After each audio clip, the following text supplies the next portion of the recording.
예수님께서는 하나님 나라 복음을 전하기 위해 사람들을 세우십니다. 주님께서 일하시는 방법은 사람을 통해 일하십니다. 주님은 주님의 전권으로 주님 홀로 독단적으로 일을 하실 수도 있으신 분이십니다.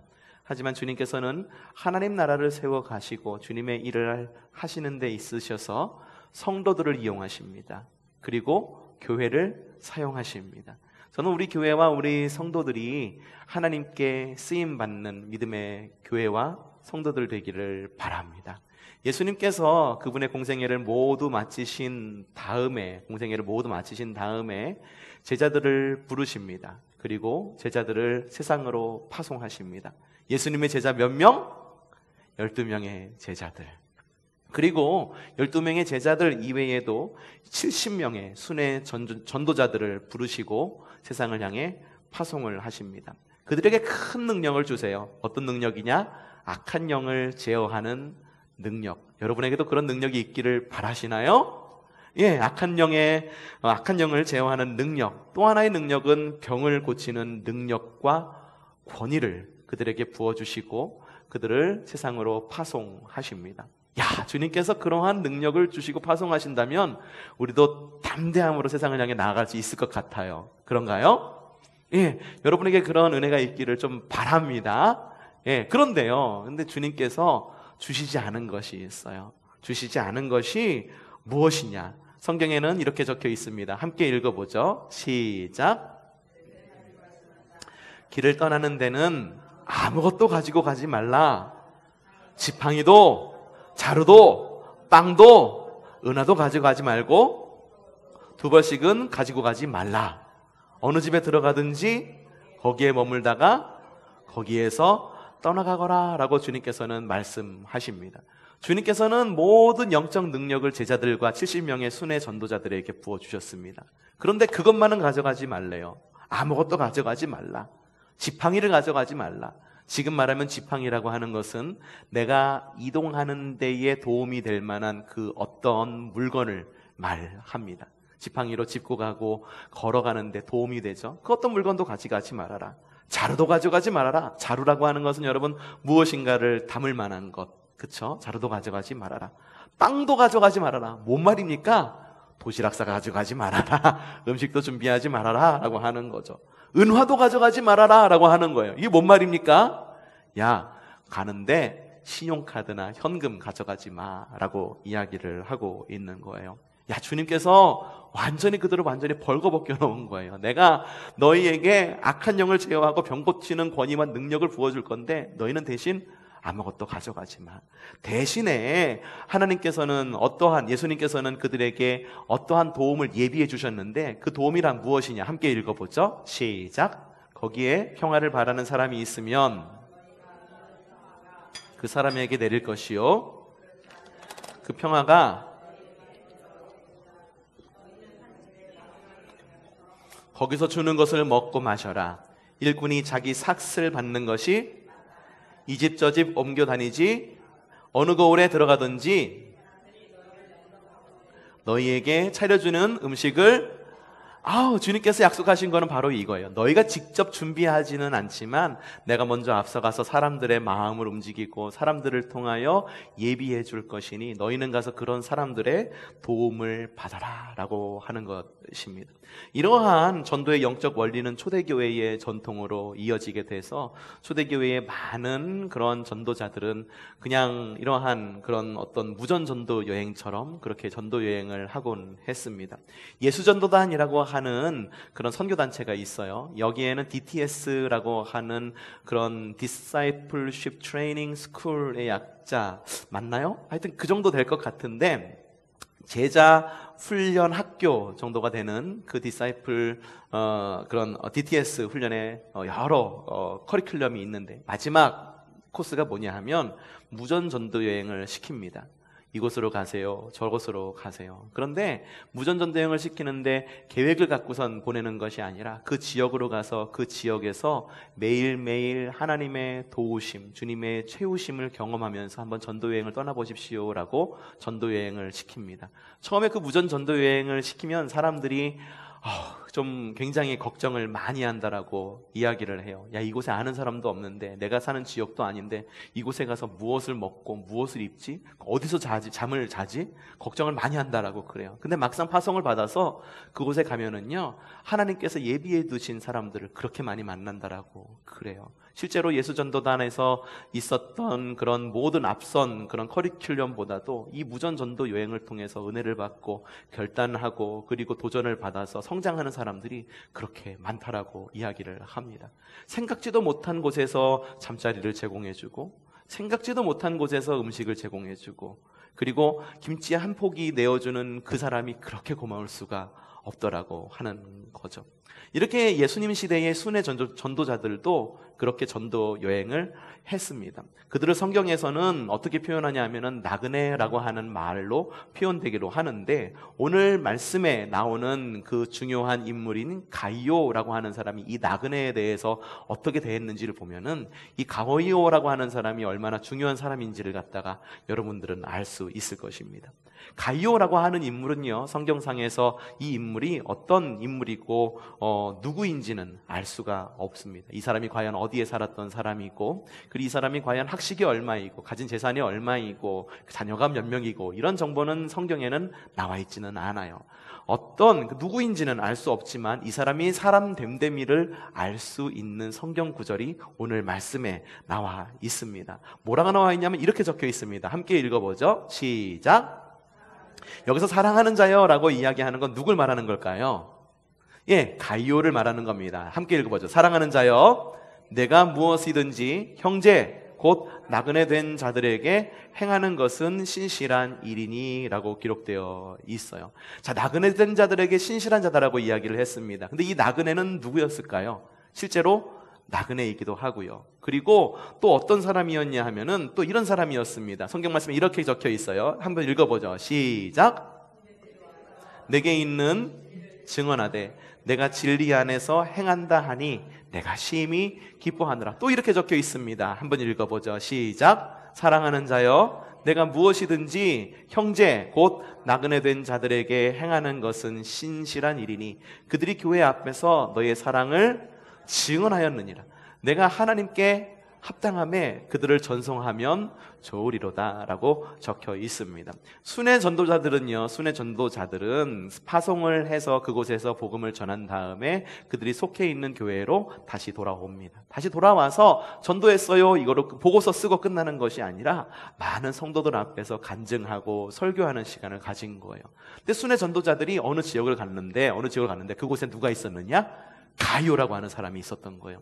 이 가이오라고 하는 사람이 근데 굉장히 많이 이 순회 전도자들에게 도움을 준 거예요. 그래서 순회 전도자들이 간증을 하는데, 어느 지역에 갔는데 그곳에 있는 가이오라고 하는 사람이 우리에게 머물 처소도 허락해 주시고, 그리고 먹을 것도 주시고 머물 것도 허락해 주시고, 그래서 우리가 그곳 가운데에서 복음을 전할 수 있었어요 라고 그렇게 간증을 한 것입니다. 초대교회 전통 가운데에요, 누군가에게 신실하게 대해준다라고 하는 것, 가이오라고 하는 사람은 신실하게 이 복음 전도자들을 대해 주었습니다. 초대교회 전통에서 누군가에게 신실하게 대해준다라고 하는 것은 말과 마음과 감정만으로 돕는다라는 의미, 그 이상의 의미를 담고 있습니다. 신실하게 대해준다라고 하는 것은 삶으로 도와준다라고 하는 거예요. 나의 삶의 일부를 떼어서 도와준다라고 하는 거예요. 특별히 이 당시에는요, 재정으로 도와준다는 의미를 갖고 있고요, 집을 내어준다라고 하는 의미를 갖고 있었던 거예요. 가이오라고 하는 사람은 그래요 여러분, 전도여행 떠난다고요? 너무 축하합니다. 그리고 여러분의 가는 길이, 그리고 복되기를 기도할게요, 이렇게 기도하겠다라는 말로 끝난 것이 아니라 실제로 내가 기도하겠습니다 라고 말하면서, 그런데 오늘 혹시 머물 곳은 있어요? 라고 한 번 더 물어본 거예요. 그런데 오늘 혹시 드실 식사는 준비되어 있어요? 라고 한 번 더 물어보면서 없다라고 말하니 그들을 집으로 초대해서 집 한 켠을 내어주고, 그리고 자신이 먹는 음식들의 일부를 내어주어서 그들을 먹고 마시고 머물 수 있게 해줄 수 있었던 사람이, 해주었던 사람이 바로 가이오라는 사람이었다라고 하는 거예요. 가이오는요, 그런 신실한 사람이었고요, 진리 안에 거하던 사람이었습니다. 오늘 성경에서 그렇게 확증하고 있어요. 그래서 전도 여행을 마치고 돌아온 전도자들의 간증을 통해 교회와 성도들 앞에서 그렇게 증언이 된 거예요. 그래서 이 소식을 들은 사도 요한은 직접 그 가이오에게 편지를 써서 보내는데, 그 편지의 내용의 주된 내용은 뭐냐? 우리가 너무나도 잘 알고 있는 말씀이죠. 읽어보죠. 시작. 사랑하는 자여, 내 영혼이 잘됨같이 내가 범사에 잘되고 강건하기를 내가 간구하노라 라고 이렇게 써 보낸 겁니다. 어디서 많이 들었죠? 어디서 들었습니까? 예, 우리가 함께 축복하는 그 찬양의 가사가 바로 이 가사입니다. 사랑하는 자여, 내 영혼이 잘됨같이 내가 범사에 잘되고 강건하기를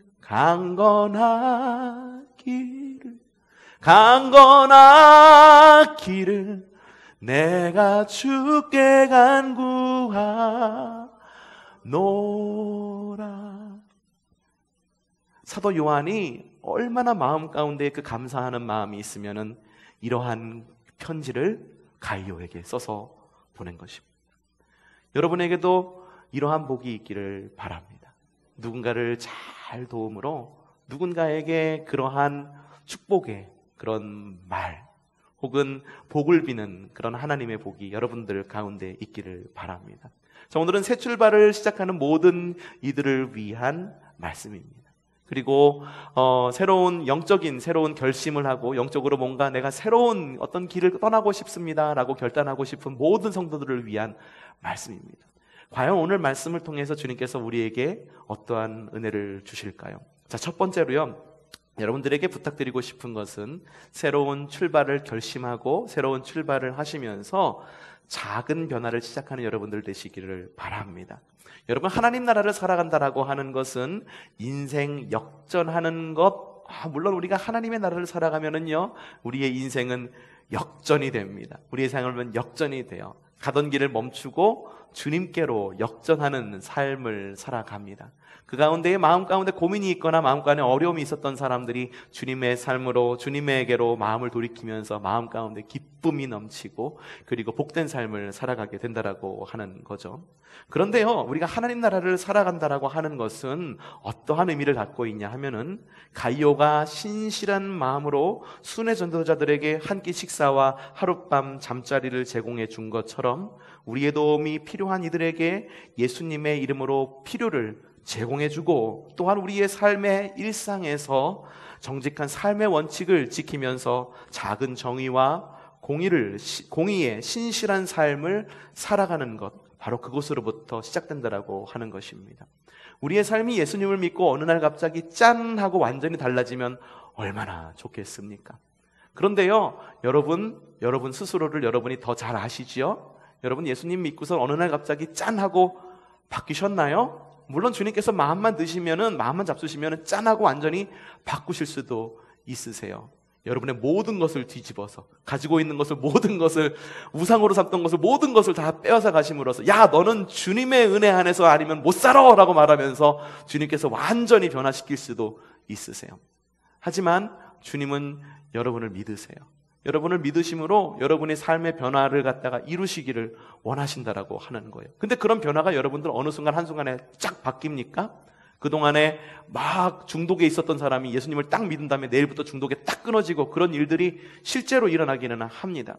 중국 같은 데서 보면은요, 여러분들 어떤 중국이나 이런 극단적인 제3세계에서 어떤 주님의 복음이 선포되어질 때 그 사회가 변화되는 모습을 우리가 접하게 돼요. 그런데 그 가운데는 놀라운 기적들이 일어나는 것을 볼 수가 있어요. 그런데요, 이런 기적들이 어떻게 일어날 수 있을까 제가 곰곰이 한번 생각을 해봤어요. 그럼 왜 그런 기적들이 지금 우리 가운데에는 굉장히 드물게 일어나는 걸까? 너무 곰곰하게 생각을 해보니까 초대교회가 떠오르게 되더라고요. 초대교회가 왜 굉장히 능력이 있는 교회였을까? 자신이 있는 것들을 모두가 다 나누고 실제로 주님께서 기적도 일으키고 앉은 사람을 일으키고 그리고 여러 가지 사람의 마음을 굉장히 회복시키는 그런 역사가 초대교회에 일어났는데 실제로 굉장한 역사들이 초대교회와 제3세계와 중국 같은 교회에서 일어나고 있는데 왜 그런 일이 일어날 수밖에 없을까? 제가 곰곰이 생각해 본 결과 그 교회들은 정말로 주님 오심이 내일이다, 아니 오늘이다 라고 생각하고 살았던 사람들이기 때문에 그런 일이 일어나지 않았나라는 생각을 해보았어요. 뭔지 아십니까? 지금의 한국교회는요, 여전히 너무 가진 것이 많기 때문에, 여전히 의지할 것이 너무 많기 때문에 그러한 일이 일어나지 않는 것이 아닐까라는 생각을 속으로 해봤다라고 하는 거예요. 내가 의지할 게 너무 많아요. 주님 이외의 것을 의지할 게 너무 많습니다. 여전히 나에게는 넉넉하지는 않지만 의지할 만한 재정이 있고요. 여전히 나에게는 넉넉하지는 않지만 그래도 도움을 받을 수 있는 누군가의 손길이 있고요. 그리고 내게는 여전히 넉넉하지는 않지만 무엇인가를 의지할 수 있는 그 무엇인가가 있기 때문에 주님을 의지하지 않기 때문에, 그 무엇인가들이 있어서 주님을 의지하지 않기 때문에 주님께서 하실 역사들이 우리 가운데 일어나지 않는 건가라는 생각이 문득 들었습니다. 새로운 시작을 하는 모든 성도들에게 이야기를 합니다. 여러분의 삶에 있어서 작은 변화부터 이뤄가십시오. 주님께서 분명히 여러분을 변화시키려고 한다면 여러분을 강권적으로 변화시킬 수 있습니다. 하지만 여러분의 삶, 그리고 우리의 삶을 돌아보면 여전히 의지할 것이 너무 많기 때문에 주님을 의지하지 못함으로 주님께서 하시지 못하는 일들이 있다고 한다면 여러분, 둘 중에 하나를 골라야 되는 거예요. 하나는 여러분 주님만 의지하시든지, 아니면 여러분의 삶 가운데에 작은 변화서부터 변화를 이루어 가시든지, 아니면 둘 다이든지, 아니면 둘 다 포기하든지, 어떤 거를 하기를 원하십니까? 전 여러분의 삶 가운데에 작은 변화들이 있기를 바랍니다. 사실 이 작은 변화라고 하는 것도 주님의 도움이 없이는 이룰 수 없는 거예요. 내가 나를 너무나도 잘 아는데 어느 날 갑자기 내가 확 뒤집혀가지고선 삶이 변화가 된다? 어느 날 갑자기 마음을 확 잡아가지고선 내일부터 조금씩 변화하는 삶을 살아가겠다? 그거는 어쩌면은 굉장히 우리의 큰 욕심이 아닐까라는 생각을 듭니다. 하나님 나라를 살아간다라고 하는 것은 갑자기 큰 변화를 겪는 것, 물론 그럴 수도 있지만 사실 우리의 현실에 있어서는 내가 할 수 있는 작은 변화를 통해 이루어가는 것, 그것이 바로 하나님 나라이다라고 하는 것입니다. 이웃에게 친절하게 대하고 이웃에게 친구가 되어주고 사소한 약속을 잘 지키는 것, 도움이 필요한 이들에게 필요를 채워주는 것, 바로 그것으로부터 시작된다라고 하는 거죠. 성경에는요, 바로 이러한 사소한 사람의 도움들로 인하여 하나님께서 놀랍도록 큰 일을 행하신 일들이 성경에는 많이 적혀 있어요.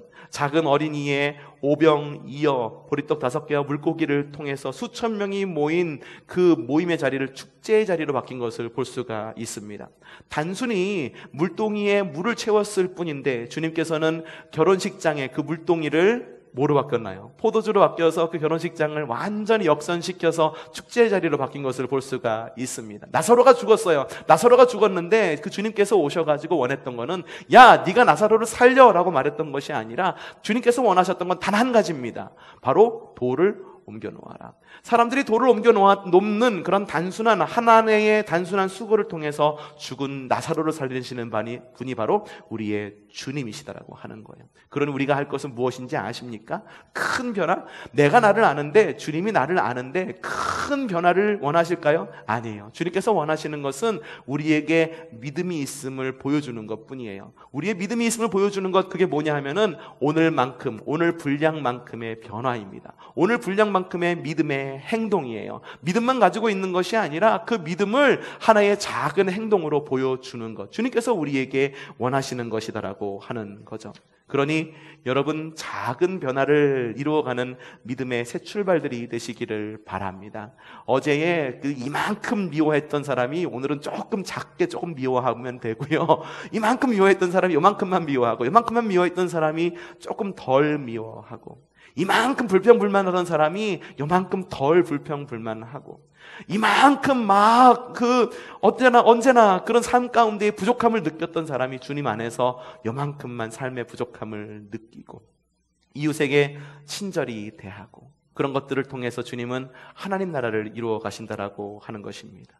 여러분의 작은 헌신으로 크신 하나님의 나라를 살아가기를 바랍니다. 두 번째로요, 만남의 복이 있기를 바랍니다. 가이오라고 하는 사람과 그리고 순회 전도자들은 서로가 서로에게 굉장히 좋은 복된 만남이 되어 주었습니다. 그래서 이 글을 쓰는 사도 요한 역시 가이오에게 편지를 쓰면서 오늘 읽은 말씀에 나와 있지는 않지만 그 뒷부분에 뭐라고 이야기하고 있냐면 이렇게 이야기를 합니다. 시작, 읽어보죠. 시작.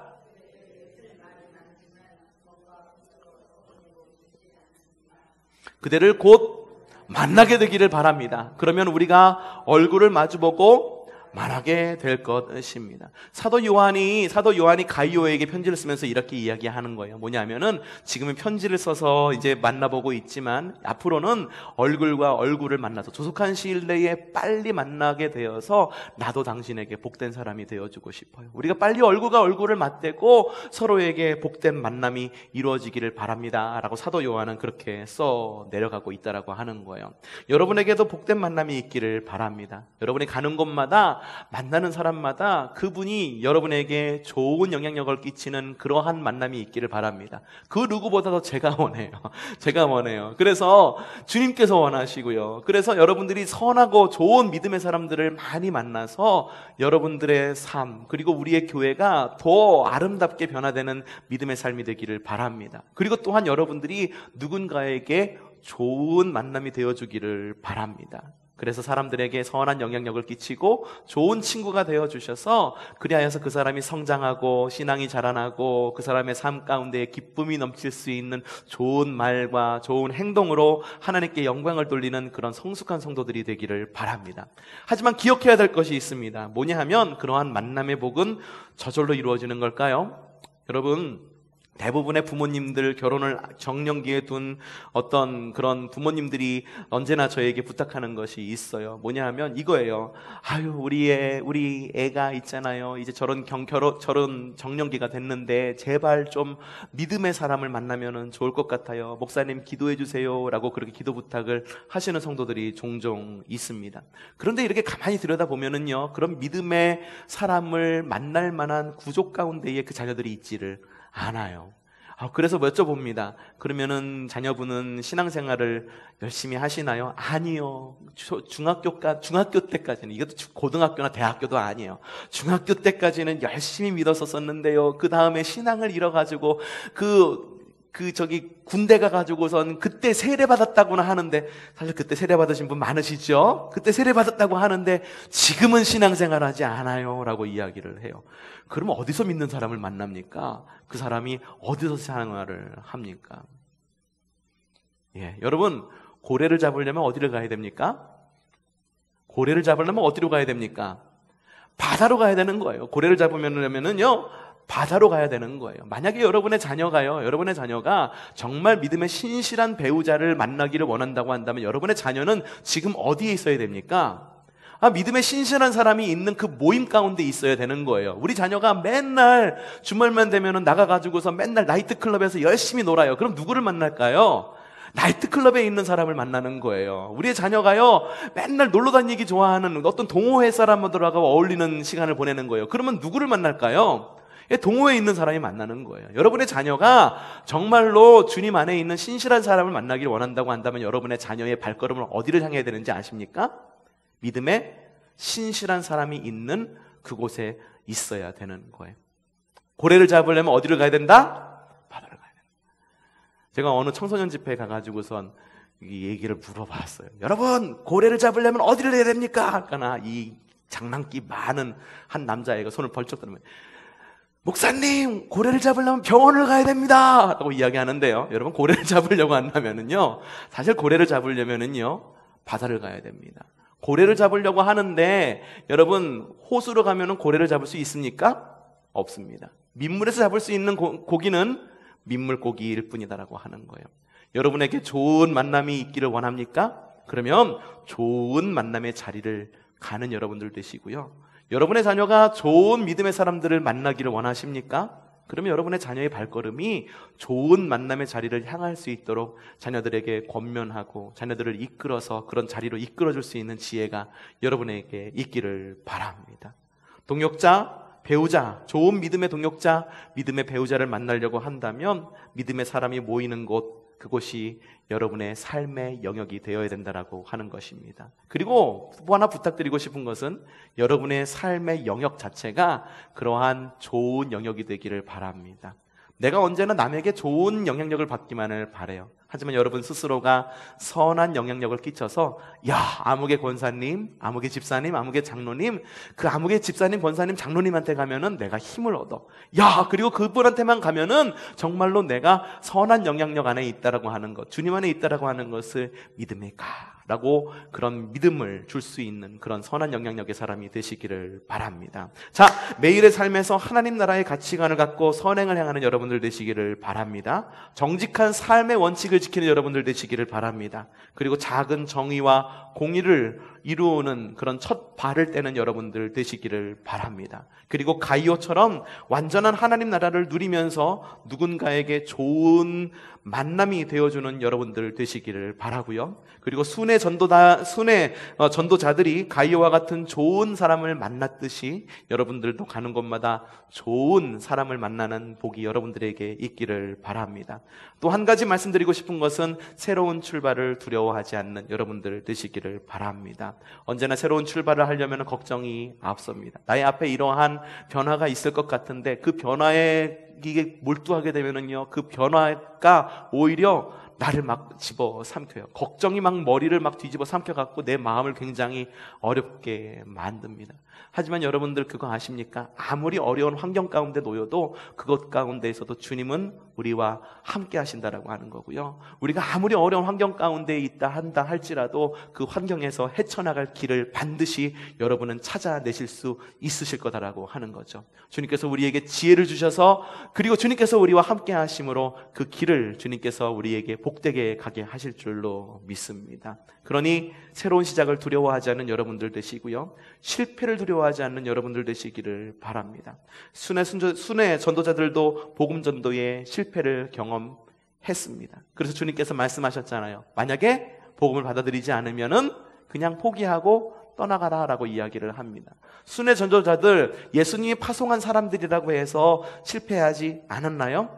복음 전하는데 실패를 경험했다라고 하는 거예요. 그러니 우리도 역시 삶의 현장에서 실패를 경험했다라고 해서 그곳 가운데에서 포기하지 않고, 중요한 건 뭐냐 하면은 바로 실패의 경험과 주님의 도우심을 믿고 다시 일어서고 다시 시작하는 것임을 여러분들 믿으시기를 바라고, 그리고 다시 일어섬으로 힘차게 하나님의 나라를 살아가고 여러분의 삶 가운데에 정말로 그 누가 보기에도 야, 저분은 실패의 경험을 통해서 인생을 정말 멋지게 살아가는 분이구나 라고 하는 그러한 부러움을 사는 여러분들 되시기를 바라고, 부러움을 사는 여러분들 되시기를 바라고, 그런 부러움을 사는 그러한 그런 삶뿐만 아니라 남들에게 야, 저런 사람의 삶은 참 존경할 만하다라고 말하는 존경받는 그런 믿음의 삶을 살아가시기를 바랍니다. 무엇보다도 주님께서 여러분의 삶의 주인이 되실 수 있도록 여러분의 마음을 전체를 드리고 주님께서 주권을 갖고 다스리는 그런 하나님의 나라를 살아가는